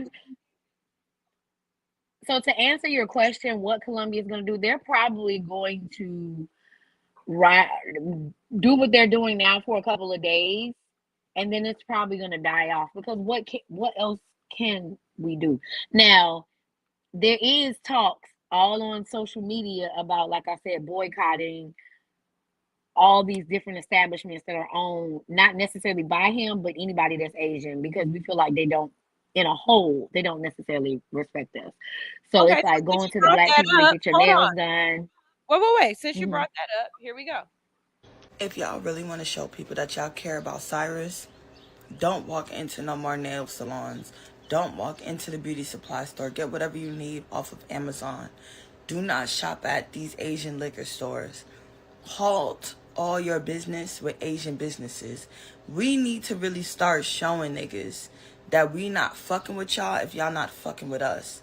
This man just got non-guilty for putting a bullet in a young black man's back over water he didn't steal. Do not walk into any Asian businesses for the next 60 days. Fuck 30. Let's try to do that. Try to go to the Russians. Try to go somewhere else to get your nails done. Go get your liquor somewhere else. Do not support any Asian businesses this month. If we stick together, we can show that our fucking money matters. Because I don't understand what. Okay, so real talk though. I think I'm on this one. Y'all know I'm good for a silent Me protest. too. Y'all know I haven't stepped foot Me in a too. Target since we started the boycott. Me and Teacher Nitra, we be laughing about it, but I ain't been to Target in at all. So and then my Walmart be once a year. Like I really don't go to Walmart if I don't have to. That is and I never have to. That's my silent protest too. So I get my nails done by a black girl already. I had already been on that. I do get my toes done wherever I want to. Like I just walk into some random place. But I'm actually gonna get online today and be like, I'm looking for black nail techs in the Douglasville area that specifically do feet, because a lot of black nail techs don't do feet. So or I'll do it myself because I'm a black nail tech. But I'm good on 60 days is light work. Light work. I thought we meant indefinitely, and I was just gonna have to get I on. can do a whole year. Like, say Yeah, less. but Cause 60 only days, thing it's gonna hurt me is the Chinese food. But I find a way to make that. baby, we can start doing some recipes. We'll find some stuff together. For me, I Yeah. was about to be like my eyelashes, but I actually know of about 3 different black owned beauty supply stores, and one of them is in Mm-hmm. Douglasville. So I'm just gonna start going over there to get my eyelashes. And if I gotta pay a couple of dollars more, I pay a couple of dollars more. I'd rather put it in the black community where it's gonna recirculate within the black community at least extra 2 or 3 times than to continue Absolutely. to patronize people who don't respect me, don't respect my community, don't respect my people. You know what I'm saying? Don't live in the community, don't care how the community turn out. Nah, I'm against that. And it's nice to see the people that are online that are allies, that are like, hey y'all, this, especially the ones that look like them, that are saying what y'all did, what happened was wrong. I appreciate that. For everyone on both sides of the aisle, whatever your complexion is, that are blaming this child, I promise you I'm judging you. Like, it's certain things where we be like, oh, we listen and we don't judge. Nah, fuck that. I judge a I'm lot judging you. of character by some of the stuff that y'all say and some of the stuff that y'all let slide, and judge my character just the same way. It should be. I'm not saying I'm above reproach. Judge me, judge my character, because that's what I try to work on. I try to be a good person. I'm not afraid to say I'm wrong and to change my mind if I feel as though it needs to be changed. But I'm also okay with standing alone in my decision. If that's my character. If you don't like that, judge that Mm-hmm. about me too. But I think somewhere along the lines, we became so sensitive in the pacification of people's emotions and feelings, where we start letting people get away with shit they don't need to be getting away with. Absolutely. Like, for real, for real. Absolutely. And y'all need to be more upset about this. We was mad then. We should be pissed the fuck off right now. Cause she said it. She Correct. just said it. He didn't that they didn't think he was gonna buy the water because he didn't have no money in his hand. Y'all ain't learned from the past. The little girl had the money in her hand and they still shot her in the damn It head. didn't matter. Definitely should. It You didn't matter. definitely should have convicted him, because we've been down this road before. We've been down this road before like this, and we're gonna come back. That's the part that makes my stomach hurt. That's the part that pisses me off, is that we're going to see it again.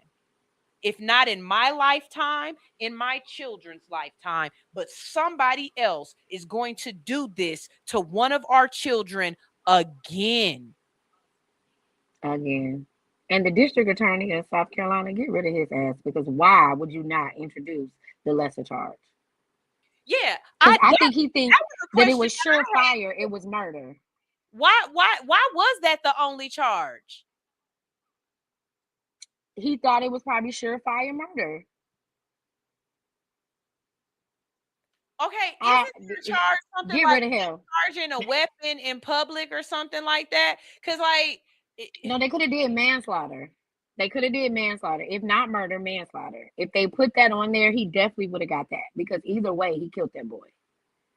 But the thing is that murder in the state of South Carolina, you have to say it's with intent. malicious intent. Mm-hmm. And so the people of the So jury did not think it was malicious. let me ask you this question too, because I see a couple people hinting at it, and I just, me, I wait, because I can hear Stoner saying, "Let that nigga make money." Shit, he this is a job. Let him make money. How do you feel about the defense as this black man? Oh, that pissed me off. Okay, I just want to make sure I wasn't the only one who felt in my feelings. Because I really felt the like main lawyer was not black. The main lawyer was not black, but one of the lawyers was black. And for you to put him up there, I wanted to punch him in his throat. Pick another day, sir. And I know he probably was like, "Don't put me to do the closing arguments. Don't make me do that. Don't make me." He's the face at this point. He is the face of the trial. And I mean, I just, the words that my brain are saying, I don't want to just say, put that on this man, because I've never met him. I don't know him. And I can hear Stoner. If we were talking about this tomorrow, I can hear Stoner saying, "Nah, Sunshine, that man had a job to do.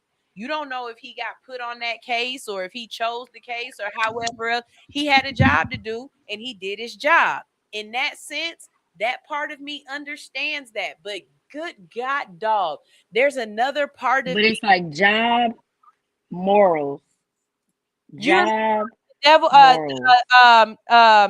Advocate, where Keanu Reeves had to sit there with the man and he jacking off in court, and he's realizing that I am literally defending the devil, right? I like, you have absolutely to ask yourself, at what point is it, yes, I'm just doing my job? When you're a soldier and they telling you to go in there, yes, I'm just doing my job. When you're a police officer and yes, I'm just, at what point is it, no, this ain't right? I'm not doing this. I'm good. I don't want this one. I don't need this one on my rec. I don't need this tally mark. I'm good. At what point is it that? You know what I mean? Because I'm the person to be like, damn, I'm gonna lose my job because fuck Mr. Child. I'm not. Hell no. I'd be done read the whole deposition and said, absolutely not. I'm "So not. what? I'm Y'all a not gonna put me in." And they did that on purpose. They did that on purpose. Exactly. Look. So I'm the prosecutor? Nah, you the defense. Of who? I'm not defending this shit. Like that, I can see myself saying that. I can see myself going home, having to calling Anitra, Anitra, let me tell you what they tried to tell me I was gonna do today. And I'd have been like, "Bitch, don't do it. Don't do it, bitch. Ain't enough money." Nope. And I get it. It's your job and whatever else, and you believe in the law, but this wasn't justice. I'm gonna stand on that over and over again. This was not justice from the beginning to the end. From him chasing him and trying to whatever he thought he was doing, that wasn't justice. The trial, that wasn't justice. You know what? I hope his parents do sue, and they sue him and whoever else they can sue, and they get millions of dollars. But if they don't, that won't be justice. Now, the family attorney, Todd Rutherford, said they're suing. The money ain't enough. The money ain't enough. Running him out of town ain't enough. Because y'all gonna run that man out of town. I know y'all gonna run that man out of town. That's not gonna be enough. I cannot believe I sat here for 2 hours and talked about this. But you did your part from where you are. And I hope everybody that's on this live continue to do your part in any way you can. I know I ain't saying do nothing to the man, but let's let them feel it in their pockets. Like, stop patronizing them because they don't care about us. Yeah. They don't. I will say that I concede on the restroom issue. I get it. I understand. I won't. And I don't, let me say this. Free, because I was arguing you down. I was like, you don't know them people. You don't know what's going on. I'll say I concede in the sense of I'll still go and I won't be all mad about it. I just go find somewhere they won't get it. They won't get a talking to. Okay. Or I will just don't go back. Or go back. Choose restaurants that do have restrooms that don't try to take the seating out. That'd be my silent protest. You know what I'm saying? I will concede and say, okay, I was wrong. I was unjustly. I treated them unjustly for my lack of information. But I still stand. No, because she didn't have to get nasty back with you saying we don't have to give you. No, that was poor piss customer service. So she could have said, no, ma'am, we just don't have a restroom for customers. I'm sorry. That could have been it. And I'll go on my side by saying that we still need to definitely make sure that people in our community respect us. And if we feel as though there are places that are not showing us respect or that are not stewards of the community that they are serving, that we treat them as outsiders as such. We've got to, at this point, segregate us. We've got to start, because any other community would do it to us, has done it to us, does do it to us. And we're the only ones that just let people everybody come in all willy-nilly and treat us any old kind of way. And we all have stories. Look, friend, I gotta go to a meeting. What you say? I gotta go to a meeting. Oh, okay, bye. I see you later. Mama you mean. I know, you know what? I used to be real hurt when people said that about me. They'd be like, you kind of mean. And I'd be like, I'm not mean. I'm one of the nicest people you will ever meet. And I think in a sense, that's the balance of the Libra. Yes, I can be one of the nicest people you have ever met. I think that is a very true statement about me. I'm very giving and loving and, very open.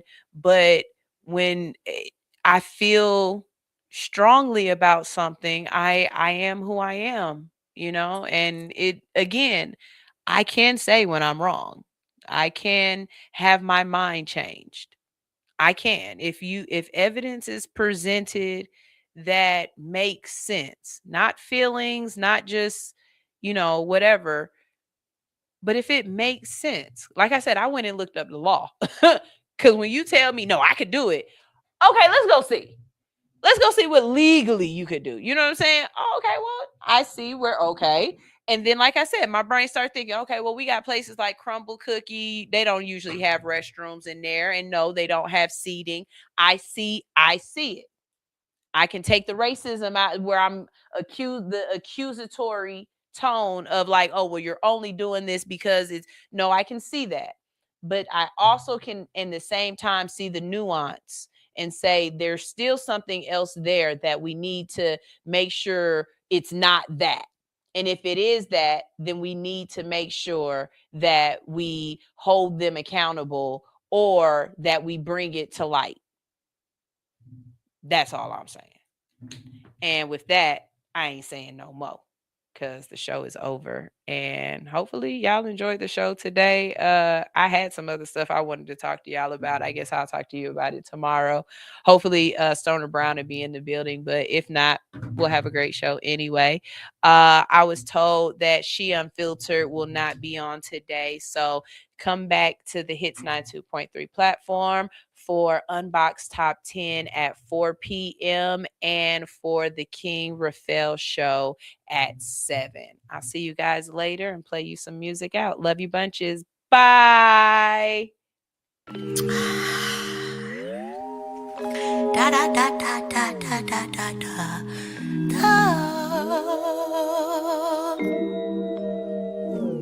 You get on my damn nerves. My patience running thin. This ain't even anger. Bitch, you make me anxious. This is barely about us. You got problems in your mind, and you keep making big threats, and we don't see eye to eye. You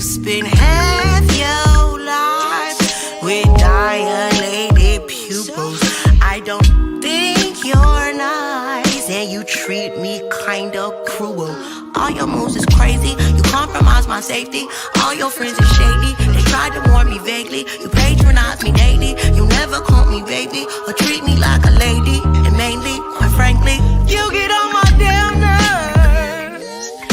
My patience wearing thin, and this ain't